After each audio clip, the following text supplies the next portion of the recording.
très bien comment configurer la barre d'action et la barre box. D'accord? Comme vous pouvez le voir ici, la barre d'action apparaît et dans le fichier de configuration d'Aurelium Skills, il y a plusieurs options pour afficher les informations d'expérience. La barre d'action peut afficher l'expérience gagnée lors des actions. D'accord?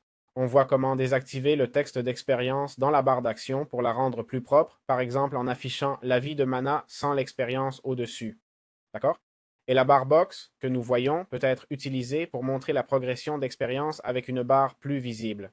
De plus, la barre box peut fonctionner en mode multi, c'est-à-dire afficher plusieurs barres pour différentes activités, ou en mode single qui n'affiche qu'une barre à la fois. D'accord? Tout cela peut être fait dans le dossier de configuration du mode. On peut aussi définir le mana initial dans le fichier de configuration avancée, d'accord? Ou même le désactiver en mettant les coûts de mana à 0, d'accord? On peut aussi activer ou désactiver les chiffres romains, afficher les hologrammes de dégâts ou activer les affichages holographiques.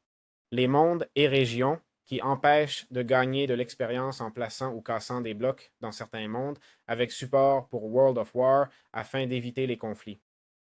Nous avons les limites d'équilibre pour changer le niveau maximum de 87 à 50 par exemple et ajuster l'expérience des blocs, actions, etc.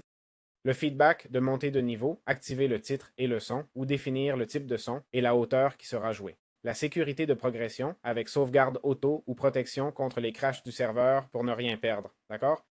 Et avec ça, on peut configurer un peu tout ce plugin. J'espère que ça vous a plu. C'est la première fois que je présente un plugin sur la chaîne, pas pour une raison spéciale, mais parce que j'ai vu que ça intéressait et que certains avaient besoin d'un guide. Donc voilà, si ce contenu vous intéresse, mon cours d'intelligence artificielle est aussi dans la description et on se retrouve dans de futures vidéos. Ciao, ciao.